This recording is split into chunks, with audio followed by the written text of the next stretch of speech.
அனைவருக்கும் வணக்கம். Welcome to lotus NEET biology Tamil YouTube channel. So நம்ம இன்றைக்கி பார்க்க போகிற video college TRB 2025 that mean assistant professor எக்ஸாமுக்கான தேர்வு எந்த மாதம் நடக்க போகுது அப்படின்னாக்கா வருகிற ஜூன் மாதம் நடக்க போகுது. ஸோ இது யார் சொன்னது, இது கன்ஃபார்ம் நியூஸா அப்படின்னு சொல்லிட்டு ஒரு கொஷின் வரும். ஒரு 2 டேஸுக்கு முன்னாடி தமிழ்நாட்டுடைய உயர்கல்வித்துறை அமைச்சர் கோவி செலியன் அவர்கள் தான் வந்து பண்ணாக்கா இப்போ டிவி நியூஸுக்கு வந்து பண்ணாக்கா பேட்டி கொடுக்கும்போது சொன்னார், ஜூன் மாதம் கல்லூரி விரிவுரையாளர் தேர்வுக்கு வந்து பண்ணாக்கா 4000 பணியிடங்களுக்கான தேர்வு நடக்க போகுது. அதுக்கான வினாத்தாள் தயாரிப்பு பணி வந்து நடந்துகிட்ருக்கு அப்படின்னு சொன்னார். சரிங்களா? ஸோ இப்போ நம்ம ஜூன் மாதம் எக்ஸாம் அப்படின்னாக்கா இப்போ நமக்கு வந்து இன்றைக்கி டேட்டு. இப்போ ஜூன் மாதம் எக்ஸாம் இருக்குது அப்படின்னு எடுத்துக்கிட்டாக்கா நமக்கு இந்த மந்த் வந்து பண்ணாக்கா ஒரு 22 டேஸ் இருக்குது. அதுக்கடுத்தது ஏப்ரல் இருக்குது, மே இருக்குது, ஜூனில் எப்போ வேணாலும் தேர்வு வரலாம். ஸோ பிகினிங்கில் வரலாம், லாஸ்ட்டில் வரலாம். ஸோ இப்போ அடுத்தது நமக்கு ஒரு கொஷின் வரும், தமிழ்நாடு கவர்மெண்ட் சொன்ன மாதிரி நடத்துவாங்களா அப்படின்னு சொல்லிட்டு. ஏன்னா வந்து பாருங்க இந்த வீடியோ பார்க்குற எல்லாருக்குமே டவுட் இருக்கும், தேர்வெல்லாம் வராது, எப்படி இருந்தாலும் வந்து பார்த்தீங்கன்னா கேஸ் போட்டு ஏதாவது ஒன்று பண்ணிவிடுவாங்க, கேன்சல் பண்ணிவிடுவாங்க, அப்படி இப்படின்ட்டு ஏதாவது ஒன்று நம்ம சொல்லிக்கிட்டே இருப்போம். ஆனால் வந்து பார்த்தீங்கன்னாக்கா அடுத்த வருஷம் நமக்கு எலெக்ஷன் இருக்குது. நம்ம வீடியோவில் நம்ம ரிப்பீட்டடாக சொல்லிகிட்டே இருக்கிறது தான். சரிங்களா? அதுவும் இந்த காலேஜ் டிஆர்பி எக்ஸாம் வந்து பார்த்தீங்கன்னாக்கா கிட்டத்தட்ட வந்து பார்த்தீங்கன்னா ஒரு 10 வருஷத்துக்கு மேலே இப்போ வரைக்கும் போஸ்டிங்கே போடலை. ஸோ அப்போ வந்து பார்த்தீங்கன்னா எப்படியாவது போஸ்டிங் போடணும் அப்படின்னு தான் பார்ப்பாங்க. ஸோ செட் எக்ஸாமும் வந்து பார்த்தீங்கன்னா சக்ஸஸ்ஃபுல்லாக வந்து பார்த்தீங்கன்னா இன்னையோட கம்ப்ளீட் ஆக போகுது. ஸோ 6, 7, 8, 9 4 டேஸ் வைக்கிறோன்னு சொன்னாங்க. ஸோ அதே மாதிரி 4 டேஸும் 3 டேஸ் கம்ப்ளீட்டாக முடிஞ்சிருச்சு. ஸோ தேர்வும் வந்து பார்த்தீங்கன்னா நல்லபடியாக போயிட்டுருக்கு. இன்றைக்கி வந்து பார்த்தீங்கன்னா மார்ச் 9. ஸோ இன்றைக்கி வந்து பார்த்தீங்கன்னா லாஸ்ட்டு 2 ஷிஃப்ட் இருக்குது, மார்னிங் ஷிஃப்ட்டு, ஆஃப்டர்நூன் ஷிஃப்ட்டுன்னு சொல்லிட்டு 2 ஷிஃப்ட் இருக்குது. அந்த 2 ஷிஃப்ட்டோட இந்த காலேஜ் செட் எக்ஸாம் வந்து பார்த்தீங்கன்னா முடிஞ்சிடுது. அடுத்து அதுக்கான ரெஸ்பான்ஸ் ஷீட் கொடுப்பாங்க. அதுக்கடுத்தது வந்து பார்த்தீங்கன்னாக்கா ரிசல்ட்டு கீ ஆன்சர் கொடுப்பாங்களான்னு தெரில, இல்லை டேரெக்டாக வந்து பார்த்தீங்கன்னா ரிசல்ட்டை கூட போட்டுருவாங்க. ஸோ என்னன்றது பார்ப்போம் வெயிட் பண்ணி. ஸோ அப்போ நமக்கு வந்து பார்த்தீங்கன்னா செட் எக்ஸாம் ரிசல்ட் வந்துடுச்சு அப்படின்னாக்கா அடுத்து காலேஜ் டிஆர்பிக்கான டேட்டு கொடுப்பாங்க. ஜூன் மாதம் அப்படின்னு சொல்லிட்டாங்க. அப்போ நமக்கு அதுக்கு முன்னாடி வந்து பார்த்தீங்கன்னா அப்ளிகேஷன் ப்ராசஸ்லாம் இருக்குமா அப்படின்னாக்கா ஆல்ரெடி அப்ளிகேஷன் ப்ராசஸ் எல்லாம் முடிஞ்சிடுச்சு. நம்ம லாஸ்ட்டாக எப்போ வந்து பார்த்தீங்கன்னா செட் எக்ஸாம் அப்ளை பண்ணமோ அப்போவே வந்து பார்த்தீங்கன்னா அப்ளிகேஷன் ப்ராசஸ் எல்லாம் முடிஞ்சிடுச்சு. ஸோ இப்போ அடுத்து நமக்கு என்ன தான் வேணும் அப்படின்னாக்கா டேட்டும் சொல்லி மந்த்து நான் சொல்லிட்டாங்க, எந்த மந்த்து தேர்வு நடக்க போகுதுன்னு சொல்லிட்டாங்க. ஸோ அந்த தேர்வுக்கு நம்ம எப்படி தயாராகிறது, சரிங்களா? இதை பற்றி தான் வந்து பார்த்தீங்கன்னா இன்றைக்கி வீடியோவில் பார்க்க போகிறோம். ஸோ நமக்கு வந்து பார்த்தீங்கன்னா தேர்வுக்கு எப்படி தயாராக போகிறோம் அப்படி தான் நம்ம இதை பார்க்க போகிறோம் இந்த வீடியோவில். ஸோ இதில் வந்து பார்த்தீங்கன்னா நமக்கு ஃபஸ்ட்டு இந்த ஸ்கீம் ஆஃப் எக்ஸாமினேஷன் ஃபஸ்ட்டு தெரியணும், சரிங்களா? மொத்தம் வந்து பார்த்தீங்கன்னா எத்தனை பேப்பர் இருக்குது, ஸோ இதை பற்றி எல்லாம் தெரியணும். நமக்கு வந்து பார்த்தீங்கன்னா இந்த இடத்துல நமக்கு கிளியராகவே கொடுத்துட்ருப்பாங்க நம்ம லாஸ்ட்டாக வந்து நோட்டிஃபிகேஷனில். So return examination post graduated standard அப்படின்னு கொடுத்துட்டாங்க. ஸோ இதில் வந்து பார்த்தீங்கன்னாக்கா பார்ட் பேப்பர் 1, பேப்பர் 2 அப்படின்னு சொல்லிட்டு 2 பேப்பர் இருக்குது. ஸோ பேப்பர் 1ல் வந்து பார்த்தீங்கன்னாக்கா செக்ஷன் ஏ, செக்ஷன் பி அப்படின்னு 2 செக்ஷன் இருக்குது. அப்போ செக்ஷன் ஏல வந்து பார்த்தீங்கன்னாக்கா multiple choice with objective type question, சரிங்களா? இன்க்ளூடிங் தமிழ் லாங்குவேஜ் தான் கொடுத்துருக்காங்க.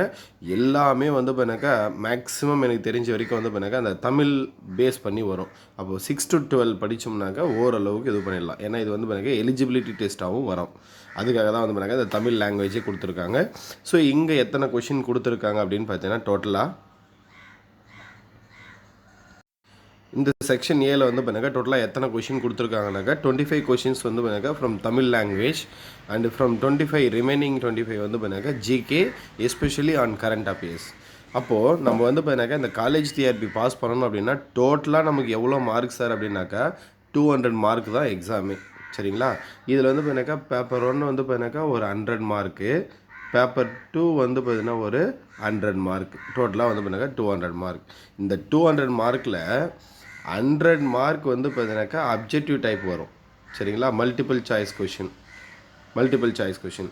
இந்த பேலன்ஸ் 100 இருக்குது பாருங்கள், இந்த 100 வந்து பார்த்தீங்கன்னாக்கா டிஸ்கிரிப்டிவ் டைப் இருக்கும். இந்த 100 ஃபஸ்ட்டு இப்போ 100 சொன்னோம் இல்லையா, அந்த 100 மார்க் வந்து பார்த்தீங்கன்னாக்கா 50 மார்க்கு, சரிங்களா? தமிழ் லாங்குவேஜ்லேருந்து 25 மார்க்கும் ப்ளஸ் வந்து பார்த்தீங்கன்னாக்கா ஜிகே கரண்ட் அஃபேர்ஸ்லேருந்து 25 மார்க்கும் வந்துடும், 50 மார்க்கு. இன்னொரு 50 மார்க் எங்கே சார் வரும் அப்படின்னா இங்கே இருக்குது பாருங்கள், செக்ஷன் ஏ பேப்பர் 2ல் section A multiple choice with objective type in respective subject சரியா, நம்மளுடைய சப்ஜெக்ட்லேருந்து வரப்போகுது. ஆனால் இங்கே சொன்னது வந்து பார்த்தினாக்கா language as a component and GK அப்படின்னு சொல்லி கொடுத்துட்டாங்க. சரிங்களா, அப்போது நமக்கு வந்து பார்த்தினாக்கா இப்போ நமக்கு டிஸ்கிரிப்டிவ் டைப்லேருந்து 100 மார்க்கும் அப்ஜெக்டிவ் டைப்லேருந்து 100 மார்க்கும் வரப்போகுது. இது மட்டும் ஞாபகம் வச்சுக்கோங்க. ஸோ இப்போது பேப்பர் 1 அப்படின்னு எடுத்துக்கிட்டோம்னா டோட்டலாக வந்து பார்த்தினாக்கா 3 hours நடக்க போகுது. ஸோ ஃபஸ்ட்டு 1 hourல வந்து பார்த்தினாக்கா அந்த 50 கொஷின்ஸ் அப்ஜெக்டிவ் டைப் கொஷின்ஸ் இருக்குது இல்லையா, அதுக்கு வந்து பார்த்தினாக்கா 1 hour டைம் தராங்க. Section B descriptive type reflecting in all units from the respective subject. நீங்கள் என்ன மேஜரோ அதிலிருந்து தான் வரப்போகுது எது, பேப்பர் 1ல் இருக்கக்கூடிய செக்ஷன் பி. இதுக்கு வந்து பார்த்தினாக்கா 2 hours தராங்க. டோட்டலாக வந்து பார்த்தினாக்கா 8 கொஷின் இருக்கும். அப்போ அதில் வந்து பார்த்தினாக்கா நம்ம 5 கொஷினுக்கு ஆன்சர் பண்ணணும். ஒரு கொஷினுக்கு 10 மார்க். டோட்டலாக இப்போ 5 கொஷினுக்கு வந்து பார்த்தினாக்கா 50 மார்க். அப்போது நம்ம இதுக்கு முன்னாடி வரைக்கும் நம்ம எல்லா எக்ஸாமுமே நம்ம என்ன பண்ணுவோம்னாக்கா மல்டிபிள் சாய்ஸ் கொஷின் தான் அட்டன் பண்ணிட்டு இருந்தோம். பிஜிடிஆர்பி எழுதும் போதாக இருக்கட்டும், இல்லை டெட் எக்ஸாம் எழுதும் போதாக இருக்கட்டும், இல்லை ஈவன் இப்போது ரீசெண்டாக முடித்த செட் எக்ஸாமாக இருக்கட்டும், இது எல்லாமே நம்ம என்ன பண்ணோம் அப்படின்னு பார்த்தீங்கன்னாக்கா இந்த அப்ஜெக்டிவ் டைப் தான் எழுதணும். ஆனால் இங்கே வந்து டிஸ்கிரிப்டிவ் டைப் இருக்குது. அப்போ டிஸ்கிரிப்டிவ் டைப் இருக்கணும், டிஸ்கிரிப்டிவ் டைப் முடிக்கணும் அப்படின்னா டிஸ்கிரிப்டிவ் டைப் வந்து கம்ப்ளீட்டாக சக்ஸஸ்ஃபுல்லாக எழுதணும் அப்படின்னா நமக்கு என்ன வேணும்னா சப்ஜெக்டோடைய அண்டர்ஸ்டாண்ட் வேணும்.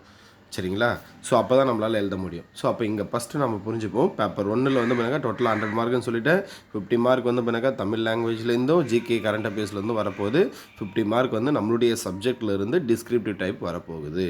ஸோ இந்த கொஷின் எப்படி சார் கேட்பாங்க இந்த டிஸ்கிரிப்டிவ் டைப் கொஷின் அப்படின்னா அதையும் நம்ம கொடுத்துட்ருக்காங்க. சரிங்களா, the question paper from section B of paper 1 shall be based on the first 2 level of revised Bloom taxonomy. Bloom டாக்ஸானமின்னு ஒன்று இருக்குது. அதில் என்ன கொடுத்துருக்காங்கன்னா ஃபஸ்ட்டு 2 லெவல் வந்து பண்ணாக்க ரிமெம்பரிங் அண்ட் அண்டர்ஸ்டாண்டிங். நம்ம ஞாபகம் வச்சுக்கிறது ரிமெம்பரிங்கும் அண்டர்ஸ்டாண்டிங்கும் பேஸ் பண்ணி தான் நமக்கு என்ன பண்ண போகிறாங்க, இந்த 8 கொஷின் கேட்க போகிறாங்க. சரியா, ரிமெம்பர் பண்ணுறதுலையும் அண்டர்ஸ்டாண்ட் பண்ணுறதுலையும் இருக்குது நம்மளுக்கு எந்த அளவுக்கு கெப்பாசிட்டி இருக்குது அதை வந்து டெஸ்ட் பண்ணுறதுக்காக தான் இந்த செக்ஷன் பி இருக்குது. சரியா, ஸோ அதுக்கேற்ற மாதிரி நம்ம ப்ரிப்பேர் பண்ணிக்கணும். அப்போ நம்ம மார்க் இதில் வந்து பண்ணாக்கா 100 மார்க்கில் நம்ம ஸ்கோர் பண்ணணும்னா நமக்கு ஈஸியாக வரக்கூடியது இது அப்ஜெக்டிவ் டைப்.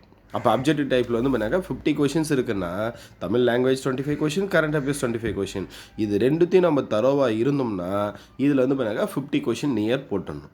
சரிங்களா, அப்போ தான் நம்மளால் வந்து பார்த்திங்கன்னா இந்த டிஸ்கிரிப்டிவ் டைப்புக்கு வர முடியும். ஏன்னா டிஸ்கிரிப்டிவ் டைப்ன்றது நம்ம சிலபஸ் நீங்கள் பார்த்துருப்பீங்க, உங்கள் சிலபஸ் உங்கள் மேஜருடைய சிலபஸ் வந்து பார்த்திங்கன்னா ரொம்ப அதிகமாக இருக்குது. அந்த சிலபஸில் எங்கேருந்து வேணாலும் நம்ம கொஷின் கேட்கலாம். ஸோ அவ்வளோ ஞாபகம் வச்சுக்கிட்டு அங்கே டிஸ்கிரிப்டிவ் டைப்பில் எழுதணும், அப்போ தான் நமக்கு மார்க் கிடைக்கும்.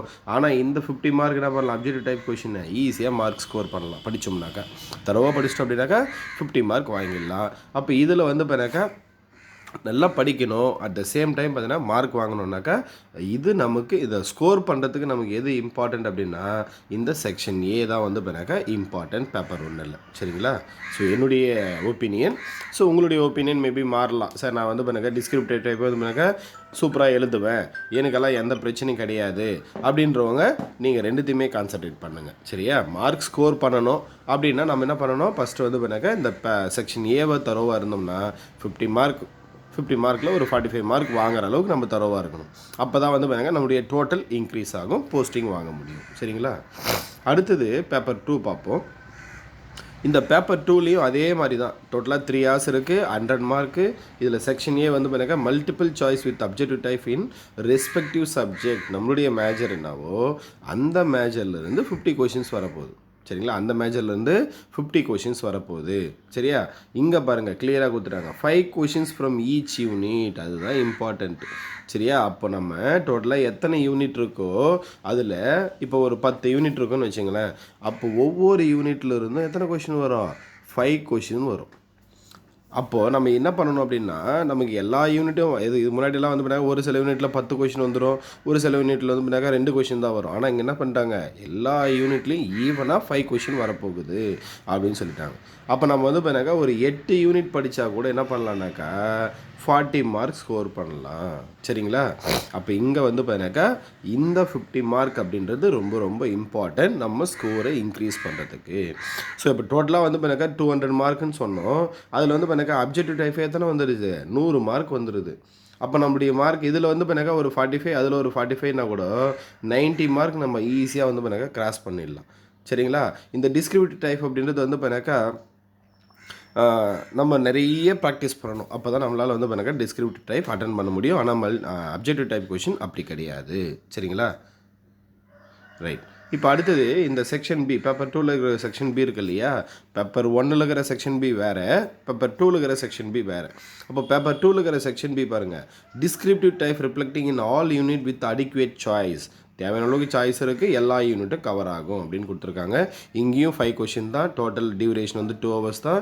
ஒரு கொஷினுக்கு 10 மார்க்கு, டோட்டலாக 50 மார்க். இந்த கொஷின் எப்படி இருக்கும் அப்படின்னா அதுவும் நமக்கு கொடுத்துட்ருக்காங்க. இங்கே பாருங்கள், the questions from the section B of paper 2 shall be from the next 4 higher order level. இதில் இந்த ரிவைஸ்டு ப்ளூம் டாக்ஸானமி சொன்னோம் இல்லையா, அதில் ஃபஸ்ட்டு 2 லெவல் வந்து ரிமெம்பரிங் அண்ட் அண்டர்ஸ்டாண்டிங், அதிலிருந்து செக்ஷன் பி பேப்பர் 1க்கு வந்துடும்.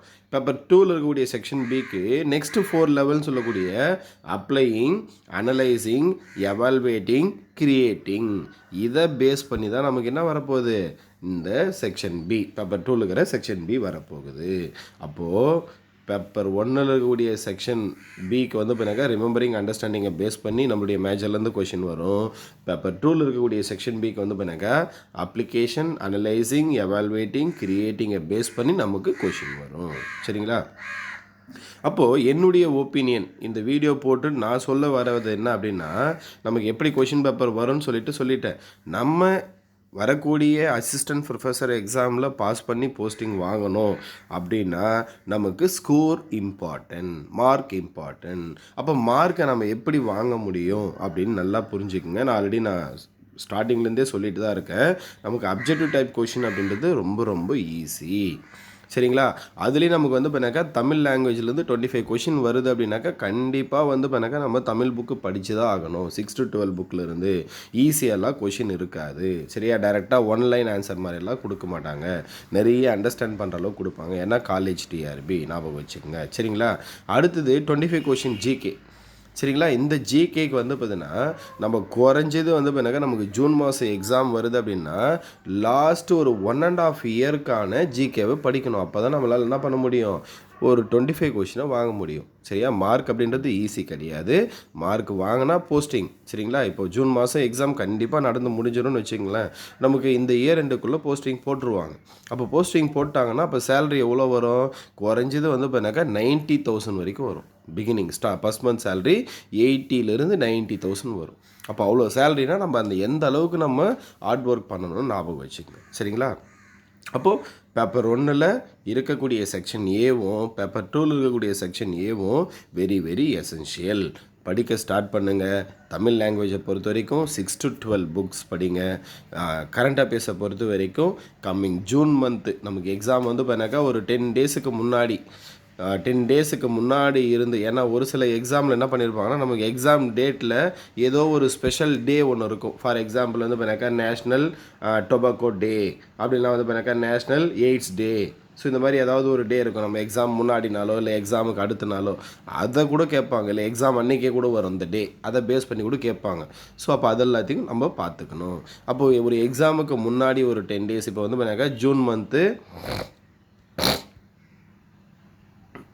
ஜூன் வந்து பார்த்தீங்கன்னாக்கா 10 நமக்கு எக்ஸாம் நடக்குது அப்படின்னா சரிங்களா, நம்ம என்ன பண்ணணும், மே வரைக்கும் மே 31 வரைக்கும் இருக்கக்கூடிய ஜிகே.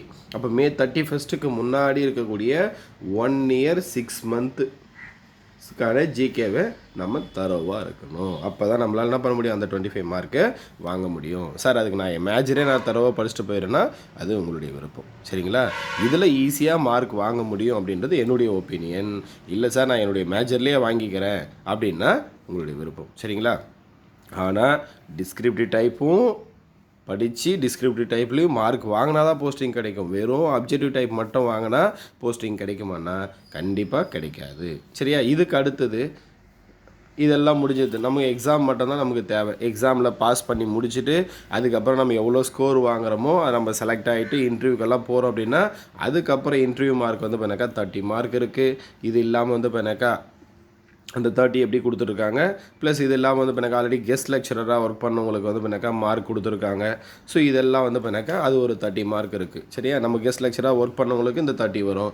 இல்லை அப்படின்றவங்களுக்கு இந்த தியரி மார்க் நம்ம எவ்வளோ எடுக்கிறோமோ எக்ஸாமில் அந்த மார்க்கு ப்ளஸ் இன்டர்வியூவில் எடுக்கிற மார்க் இது ரெண்டுத்தையும் பேஸ் பண்ணி கட்டாக போடுவாங்க. அவங்களுக்கு வந்து பண்ணாக்கா அடிஷ்னலாக இந்த ஒரு 30 மார்க் ஆல்ரெடி வாங்கிட்டு இருக்காங்க. கெஸ்ட் லெக்சர் காலேஜில் ஒர்க் பண்ணக்கூடிய கெஸ்ட் லெக்சர்ஸ்க்கு வந்து பண்ணாக்கா ஆல்ரெடி 30 மார்க் வாங்கிட்டாங்க.